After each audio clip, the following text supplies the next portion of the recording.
Sam Amade, former chairman of the Nigerian Electricity Regulatory Commission, NERC, has claimed that nobody can defeat President Bola Tinubu in the 2027 presidential election without Mr. Peter Obi. Obi was the erstwhile presidential candidate of the Labour Party in the 2023 general election. Amade's remark comes amid reports that former Vice President Atiku Abubakar had offered Mr. Peter Obi of the Labour Party the vice presidential slot in a proposed single-term coalition ticket ahead of the 2027 general elections.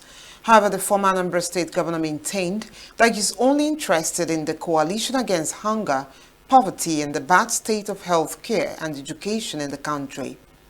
But in a post on X on Tuesday, Amade, who is also the director of the Abuja School of Social and Political Thoughts, maintained that Obi is indispensable to whoever wants to defeat Tinubu come 2027.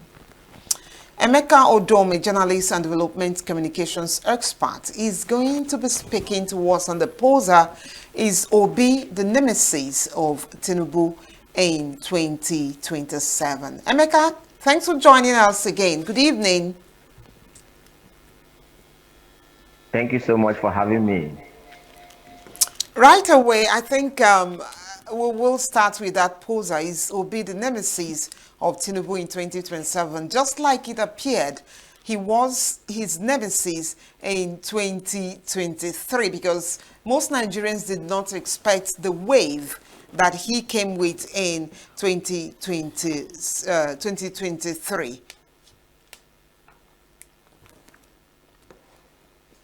Yes, thank you so much. Well, if you look at the political horizon, you will understand why the President Bola Ahmed Tinubu and the APC are a bit, unsettled with Mr. Peter Obi. Okay, first and foremost, you must understand that no single, the way things are now, for me, in my opinion, is that no single individual, within the opposition camp may be able to defeat the incumbents, given what elections in Nigeria has become over the time, and given also what we are seeing on a daily basis happen. So you may want to conclude that the opposition need to come together. But within the realm of coming together, of course, you know that some individuals there are a bit, they can unsettle the ruling party. So P2B, for instance, is a man you can say will, has the capacity to unsettle the opposition. Now, remember that in 2013, I mean, 2023, Mr. P2B, against all odds, nobody gave him a chance. In fact, a lot of people gave him all kinds of names. People say, oh, he was like a money rain. Some say, oh, he was a flash in the pan. People say, no, that he will fizzle away. So, but he didn't have any structure. What we may call the traditional, election winning guarantees that parties struggle to put in place. He didn't have any of those things, and eventually he was able to score over a 6 million votes that he did, and also scored a number of states that were equal with the first and second, the winner of the election and the first runner-up, and most importantly also, he won Lagos. He won Lagos. Of course, you know that the current president, prides himself as a Lagos city boy. He is somebody that you could say he's the most popular politician in Lagos. And prior to that election, if you even if you wake somebody up in the sleep and say, look, please name one state that each of the candidates will win, before you could even guarantee P2B in Anambra State, I'm sure you will guarantee President Bola Ahmed Tinubu in Lagos.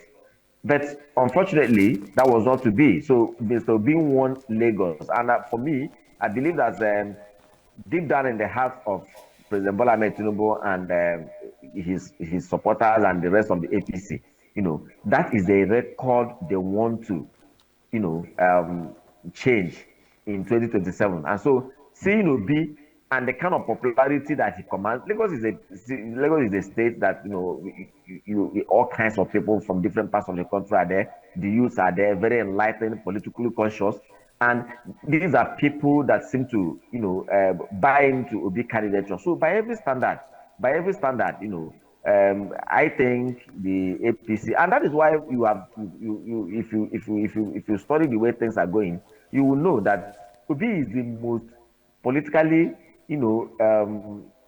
attacked opponent of Mr. President. If you look at all the people in the opposition today, it has become fashionable for those who speak for the president or those who support the president, even those he has employed and those that have employed themselves. It's fashionable for them to attack Mr. Obi. Anything he says is either, let me not mention names there, but we all know them. What anything Obi says, that whether he says he doesn't say, they attack him. So for me, all of these things boil down to one point, that Mr. P2B is one politician that, they wouldn't want to see him fly high in 2027, because if he does, he could actually upset the political calculations. Mr. Emeka Odom, Obi gained massive youth support during the 2023 general elections, and critics also argue that Obi lacks political structure to take the incumbent president. Just to get a broader knowledge, what's actually the difference between Peter Obi's political ideology and leadership style, away from difference between it and that of the current president, Tinubu? In many ways, if you have been following Mr. P2B, you will see the difference.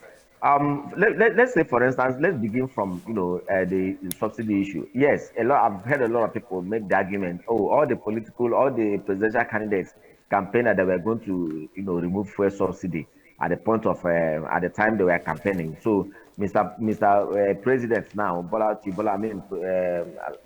President Bola Ahmed Tinubu, removing the subsidy is not something new. This is something that whoever won the election could have done. And they forget to understand that, look, yes, it's a policy that everybody agreed that over time there's need to, for government to withdraw from further, subsidizing of petroleum products in Nigeria. But there was going to be a methodical approach to it. You see, it's just like when a doctor tells you, look, we are going to amputate this leg for you to be okay and free from this virus. There are different ways to do it. So that is number one. Number two, you heard Mr. B recently say, rather, you heard somebody say, the gains of the removal of subsidy, perhaps the application is where the difference lies. Mr. B would have applied it in some other different areas to guarantee productivity. And also, if you look at the issue of corruption, I think till today, every night you may have many things against Mr. P2B, but you cannot deny the fact that there's no corrupt case anywhere established against him. As a leader, he was governor of Anambra State. So again, also moving away from the issue of corruption, he also talk about expenditure, excessive expenditure. Mr. P2B is one that everybody knows is a very frugal person, and so I don't think Mr. P2B probably would have bought new aircrafts, spend large sums of money to renovate, government houses that probably have, that are still okay, buy new cars. And these are areas, through which government spends money that probably would have been used to better the lot of the people. I think all of these funds, Mr. P2B would have applied it in one or two areas that can guarantee, that can move the Nigerian economy forward. So by every standard, their metrics are different. The way Mr. B would have done his things, I'm sure, is different from the way Mr. President is doing his things now. That's why I see it, given the antecedents of these two, and the rhetorics, we see them, we heard from them prior to election. And good thing, the two of them have been governors. And so Nigerian people know what they were able to achieve when they were in power. That is the truth.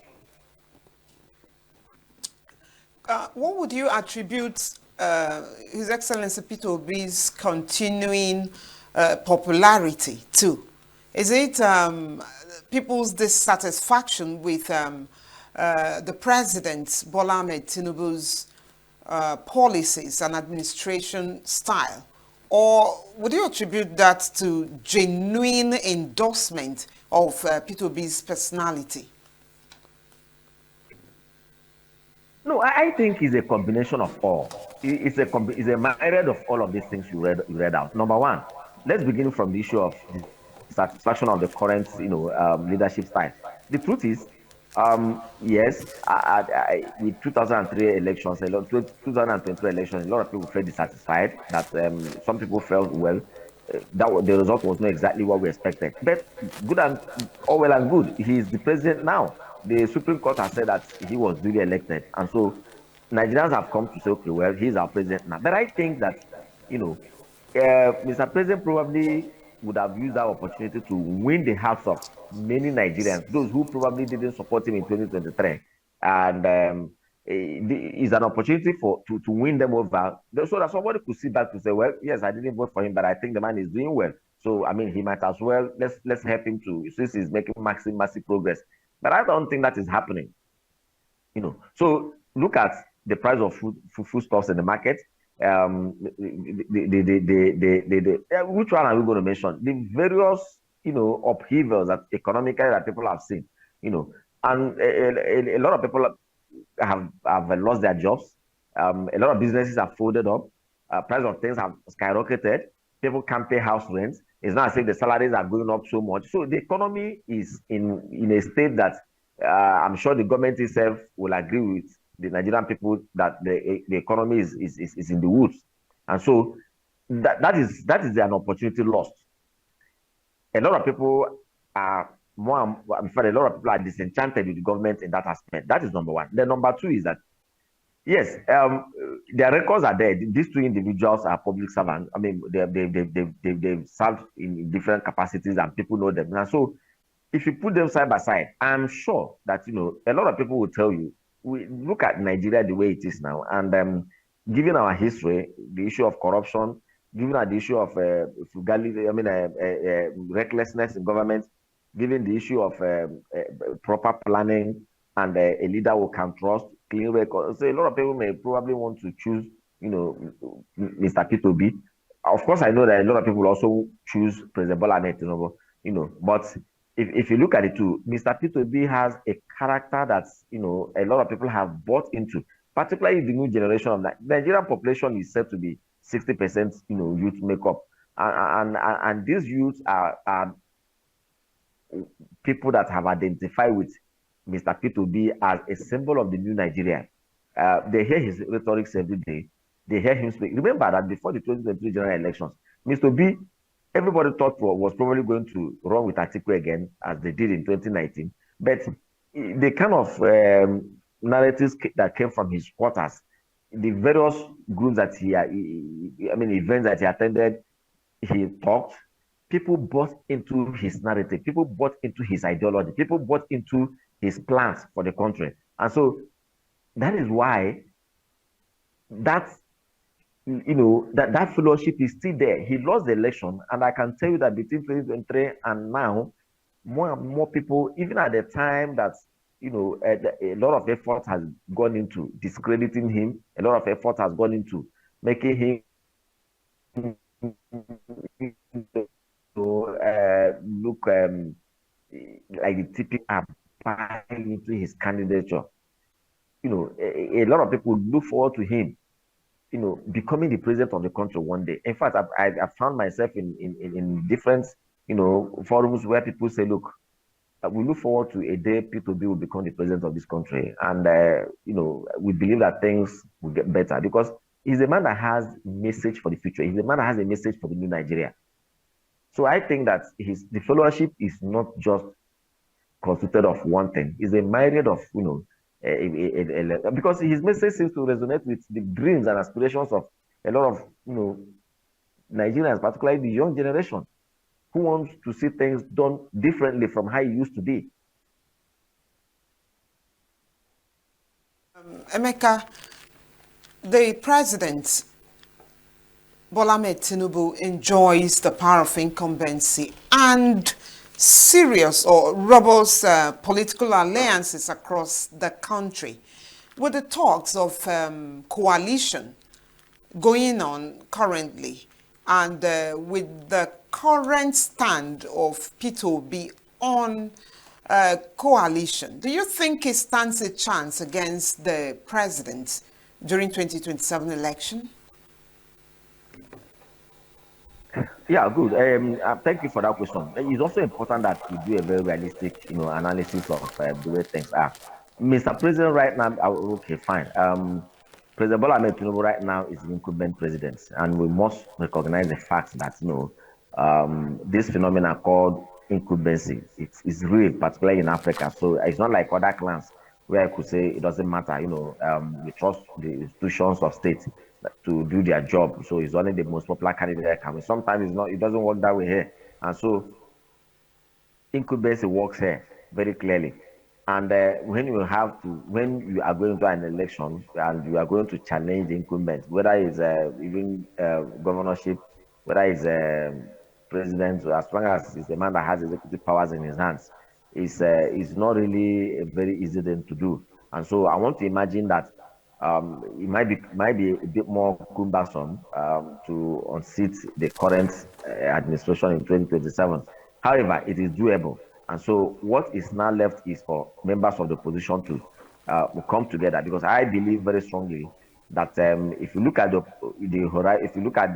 opposition right now in the political horizon, it becomes very imperative that they must come together.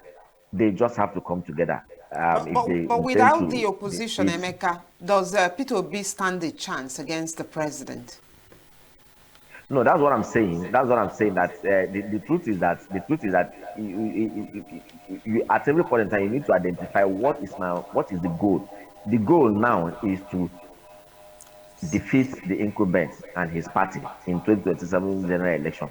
And I do not think that any of the people that contested against him in 2023 has the capacity on their own now to defeat Mr. President. Now, reasons a lot of people may not find what I'm saying very palatable, but that is the truth to my own estimation. The reason is very clear that, like I said before, for me, I do not trust all the institutions of states to,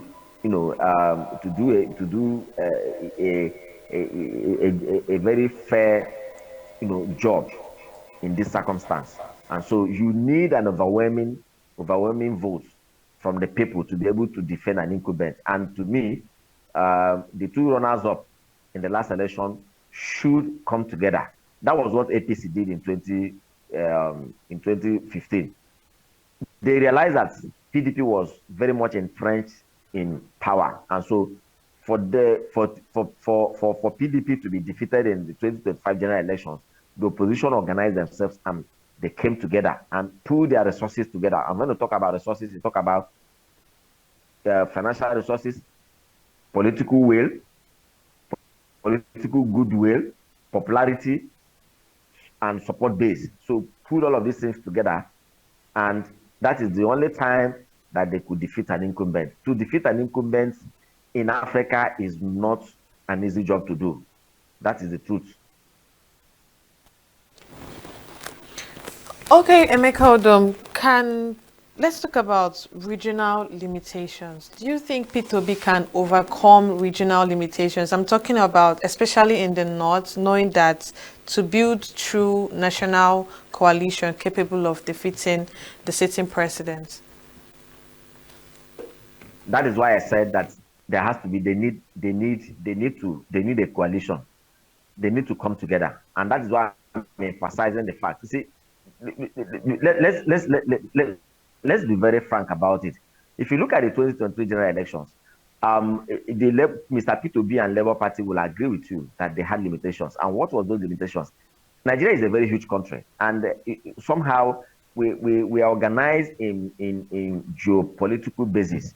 Now, this geopolitical basis had become some kind of blocks, and so for you to become president, you need to have there are 6 of them. You have the North Central, you have the Northwest and the Northeast. You have the Southeast, Southwest, and South South. So it's 6 blocks. Now, for you to become president, you should be able to, command an overwhelming popularity in at least 4 of these 6 geopolitical zones.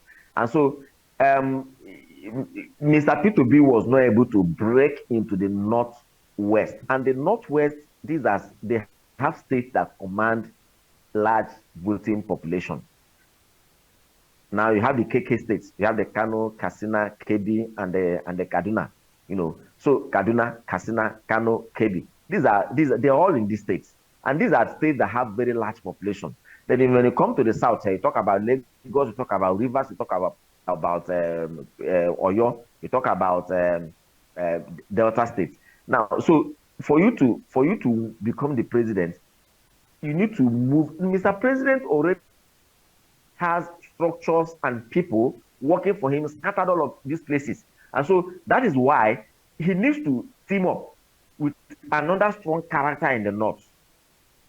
Another strong, so why you can say the southern votes obviously is going to be split between him and Mr. President. That is the truth, because you have three geopolitical zones in the south. You have the southwest, the south, and the southeast. And so for you can say that if the south is going to be split, the north must not block go to anybody, because if you split the north, if you split the south and allow the north to go and block to anybody, that person automatically wins the presidency. So, but you need to split it as well. So why he can relatively sure of the votes from the southeast and a good number of states in the south. Then allow the president to command the southwest, possibly, and the one or two other states in the south. Why you also fight for Lagos that you got the last time, but in the north, ensure that you have what it takes to be able to take majority of the votes in that place, or at least 50% of the votes there. So that is the way it is, and that is why, for me, I think that Mr. P2B needs to work with a very popular candidate in the north to be able to challenge Mr. President. That's my thinking. So it's not a question of going it alone. All right, if you're still there, Emeka,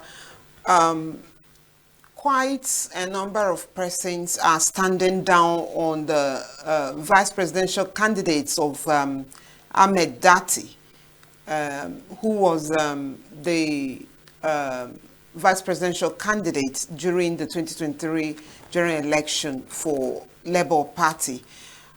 Do you think that a possible change in his running mate, in P2B's running mate, could also, position him better for that contest? Say a person like El-Rufai. I'm talking about a vice presidential candidate from the north, possibly in the person of El-Rufai. Yes, you see, depending on what the opposition coalition is able to come up with, but by and large, if the coalition decides to field P2B as the presidential candidate, of course, certainly he will need a vice presidential candidate from the north, and a very popular one at that. Like I said, a very popular, candidate there who can guarantee a good number of states in the north. But if the coalition does not choose him as the presidential candidate, he should be able to serve as vice, to a candidate possibly from the north. Because right now it's not about it is my turn, or it is not about I should be the one. It is about coming together and pulling your resources to stop APC in 2027. That is the goal. And so when that is the goal, you need to step down on all other, normatives and concentrate on what can guarantee you results in 2027. Of course, with this arrangement, that may no longer be in the pipeline. That's the truth, because the 2027 arrangement has gone. Nothing says that you must field the exact number, exactly the same people you fielded in 2023. That election is gone. It has been confined to history. So the whole idea is to look forward, rejig your campaign structure, rejig, your candidacy, rejig, whatever you are bringing to the table that can guarantee you and in reality with the demands of 2027. All right, thank you very much, Emeka Odom, for your contribution this evening on answering the poser. Is Obi the Nemesis of Tinubu in 2027? Thanks so much for having me. Signature TV. News in your pocket.